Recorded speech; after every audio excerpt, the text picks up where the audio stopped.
Okay, thanks indeed for keeping faith with us. The program is this morning on ITV, broadcasting and transmitting this day, the second day in the month of July 2018. How time flies, the second half here. But in the second half, we still do and talk aviation here with Aviation Freak here, looking at what is happening when you sit down or when you are inside the plane and you are either on taxi, either you are taking off, either you're cruising, either you're landing here. Sometimes in all we do in life, we oftentimes encounter a threat, we encounter errors here, but errors are meant to be corrected.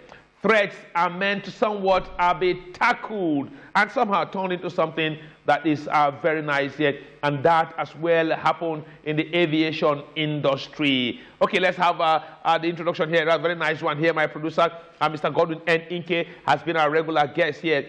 His contacts are just on the screen for you to reach him. The phone number here, the first one, Airtel, the second one, the MTN number, the email address, godi@yahoo.com. Here, the website is there, www.aviationfreaks.com here. And you got the YouTube channel, aviationfreaks.official, and the Twitter handle @aviationfreaks. You can reach him and talk to him. As I said, always, the program is not designed to be a monologue here, or just a producer or an anchor person with the presenter dialogue here, but somehow you can also reach him. You can also communicate and follow him through all those numerous platforms here. A wonderful morning, sir. Hi, good morning, Arthur. Very good morning, sir. How was your weekend? Well, I thanked, many thanks to France here. Argentina were defeated. And the Argentines, we are defeated here. And I just said, look, Messi, you need to go. Because Argentina sent you away? Yeah, that's why you went against them? Nigerians, everybody, we are jumping. When France score, you will hear all my neighbors, they will scream. And I say, what's going on? Nigerian playing. Once the French team score, you will hear a loud noise across my neighborhood. And I say, what's happening? Well, quite sad that no African nation made it to the next round. That's the issue. It's all about what we're looking here. We can take this threat and error management here. If you look at the African team here, towards the dying minutes, there's this extra time goal, 88 minutes goal, almost the whole team suffered from that. You hold these European, South American, Asian guys, when you are just at the point where you need to be true with everything, discover that we cannot manage threat, we cannot manage error, and that was why the Argentines got us in towards that end, when they shook very hard, threatened the whole area here, we made some errors and... Wonderful analysis. Is a big issue in our upbringing. Majority of us are not brought up to keep routines, and it's a big issue, bigger in aviation, and that's why we are rolling out our threat and error management to see what's all about. And anyway, we've got a long way to go. Let's run that part 2 this morning. And so we need to, hit the skies flying. Okay, our first clip for this morning. Clip 1, please. Let's roll. Yeah, here we go at categories of line operation safety audit. Remember, we stopped at LOSA. That's true. Yeah. Now we want to look at the categories and then see what it's all about. In aviation, there are 3 main categories of line operations safety audit, LOSA, that must be recorded. Number 1 is threats. These are factors or errors that are beyond the control or influence of flight crews. They increase the complexity of normal flight operations because they can occur without notice. And if threats occur during flight operations, pilots and flight crews may not be able to plan and investigate the cause. That's true. Examples of threats include weather, terrain, aircraft malfunctions. What do you mean by terrain? Terrain, the ground where we are. Okay. Very often pilots, later on you're going to see how this comes to play. Pilots may be misled by malfunctioning equipment, and what you find, the heading may be wrong, And if the pilot does not cross-check with other instruments that should be able to confirm to him that he's doing the correct heading, he will keep descending, looking out and hoping to see his runway. And soon he finds out that he's very far away from the runway and out of course. And he begins to make contact with trees and sometimes houses, and then, of course, get on the bare ground, and crash. Yeah, so that's what they call control flight to terrain. Control flight to terrain is one of the hazards. And those occur because threat will be in there, and the crew will not know. And they are being misled. Correct. And very often you find, very smart co-pilots telling their captains, listen, I don't think we're doing the right thing. Let's do a turnaround, like it happened in one of the crashes that took place some years back.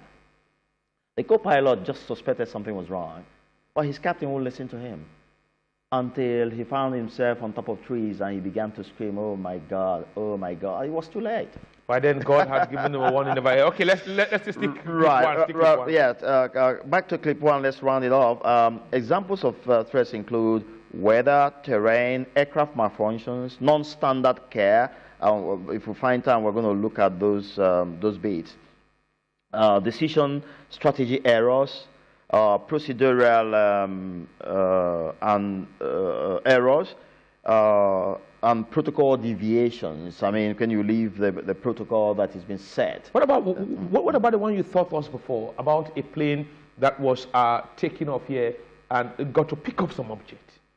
Pick up an object, the tire picked up an object, and when it was about to actually take it in, it actually... Okay, that was a Concorde. Yeah, that was a Concorde. Under what threat component do you place that one? Yeah, it had to do with runway incursion. Okay. Runway incursion. Because the runway ought to be free. That's correct. Because, I mean, some other airline had landed and maybe had a hard landing and deposited a piece of metal on the runway, and nobody noticed it. Otherwise, sweepers would have run through the runway and swept them all off, but it wasn't noticed shortly after the Concorde was set to take off. So during the blasting away for the takeoff run, one of his tires picked up the metal object, exploded, and blew up one of the wings where he had the aviation fuel stored, and then fire ensued. Unfortunately. Okay, let's move on to clip two now. Yeah. So that's one of the. We're going to see all those. I'll conclude this by saying a LOSA expert sitting on the jump seat. You're going to see the photograph of what we mean by jump seat.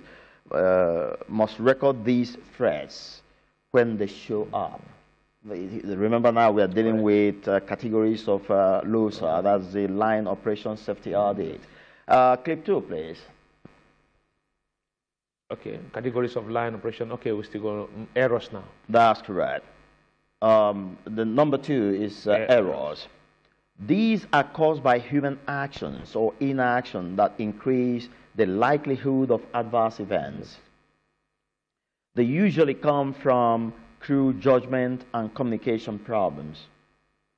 Errors are relatively safer than threats. Did you hear that? That's true. Errors are relatively safer than threats, in the sense that errors can, with careful attention, be quickly identified and resolved. You can really quickly identify errors and resolve them more than you can deal with threat that you don't even know that is there in the first place. Okay? So, in the sense that errors can, with careful attention, be quickly identified and resolved.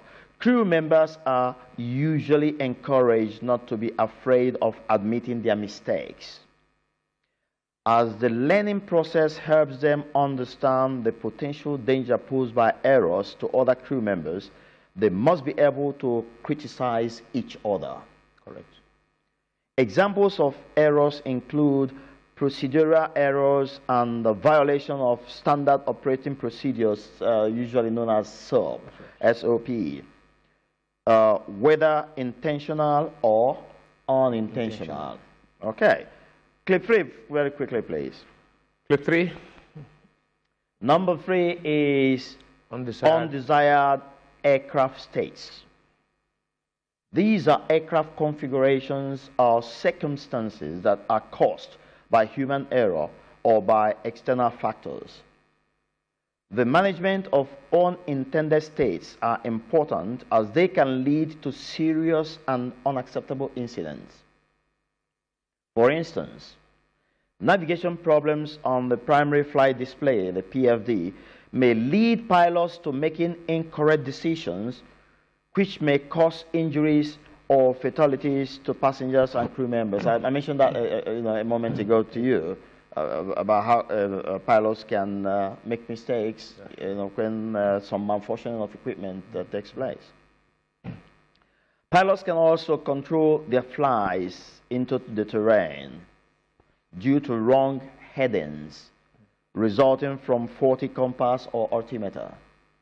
So sometimes you are much lower than you thought you were, and you just keep dropping until you begin to hear some things rubbing off on the belly of the aircraft, and then you look out to see that you are actually not aligned with the runway, that you're about to crash into the terrain.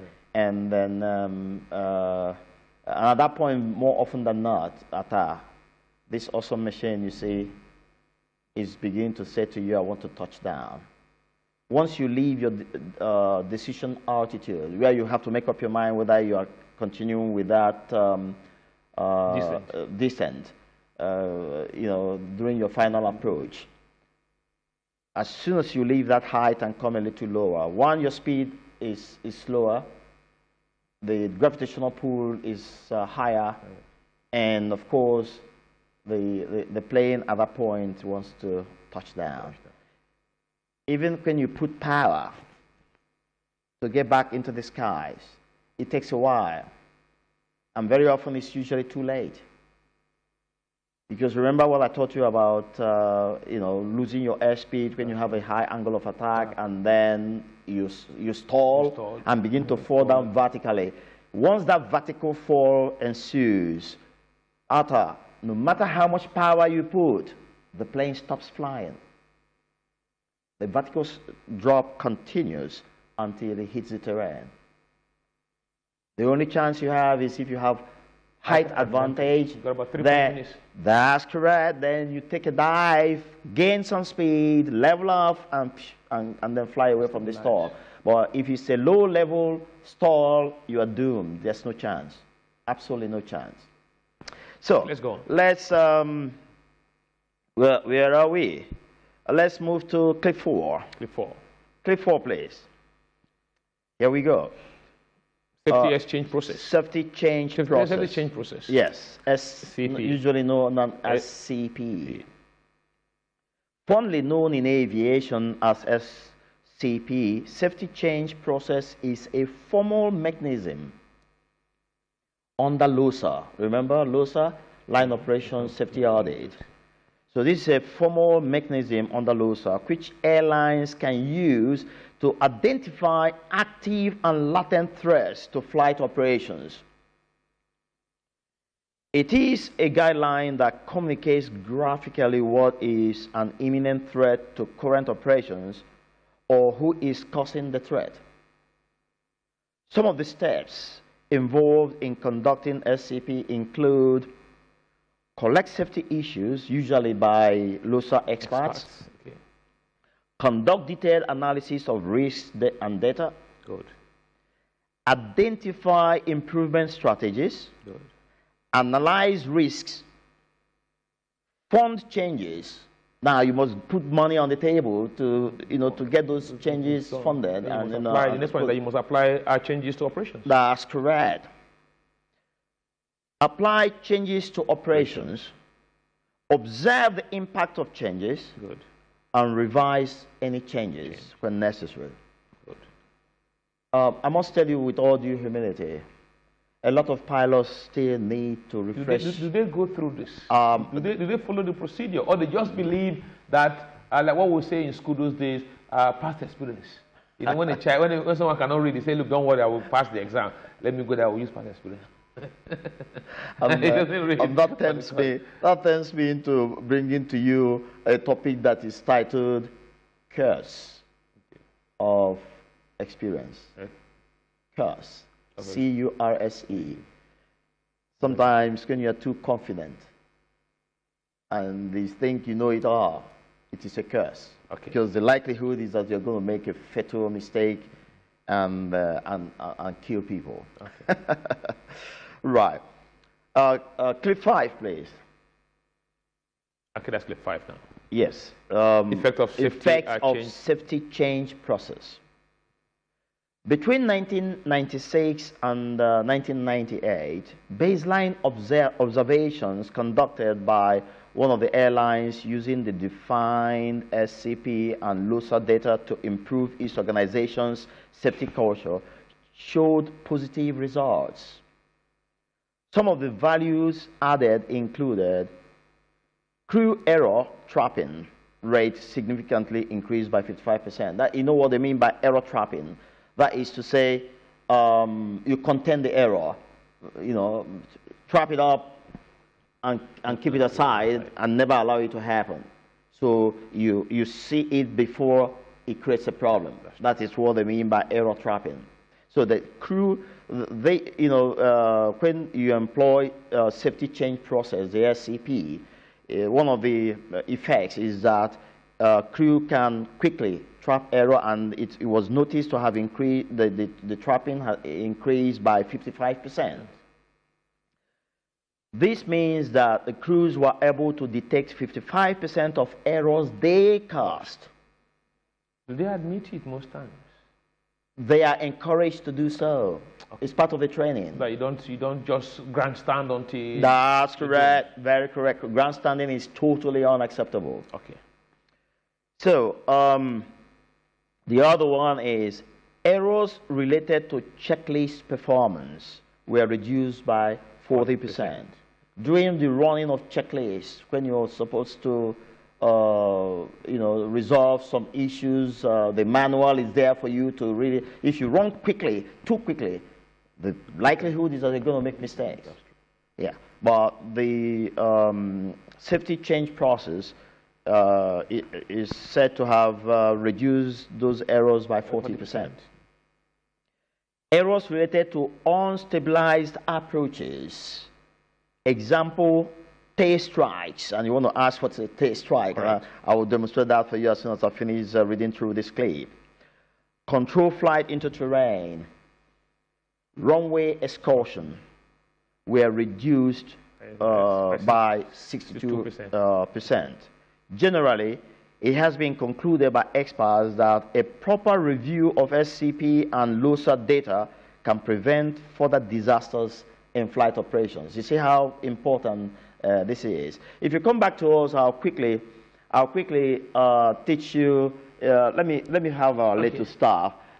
If this is your runway and you're taking off for tail strike, now pilots are expected to pull their joystick gently so that you move with an appropriate angle of attack and get off the ground. But sometimes, for some strange reasons, some pilots can make the mistake of pulling hard on the joystick, you know, during the rotate, you know, stage of the runway, or rather takeoff run. Okay. You know, remember it's 80 knots, V1, rotate. Okay. And at that point of rotate, you pull on your. If you pull too hard, see what you find. The plane goes this way. Watch the tail. That's true. This tail hits the ground, and this section of the airplane that is known as the empennage is likely to break or have a crack that may cause you know, an explosion, you know, mid-air. Remember, the inside of the cabin is pressurized, and the atmospheric pressure up in the skies is thin. So these from the inside, the body of the cabin is under huge pressure. So if you get this your tail strike, that's what is known as tail strike. Take off too high for the tail to touch the ground before the uplift of the aircraft off the runway. If you create a crack here and you get up in the sky, the pressurization in the cabin may cause an explosion. So that's why tail strike should be avoided. And then of course we talked about control flight into terrain. I already explained that to you. Then the runway excursion. Sure. Now you have the one that is known as incursion, which I talked to you about. Before. That has to do with two airplanes, getting to meet, the runway, being in the wrong time, in the wrong place at the wrong time, and then without enough information. But that of excursion usually involves one aircraft, where either by weather situation, the pilot not seeing his way, he gets into the wrong lane and poses a danger because he's not supposed to be there, and nobody is really aware. If you don't have the appropriate equipment to monitor movements, during bad weather, yes.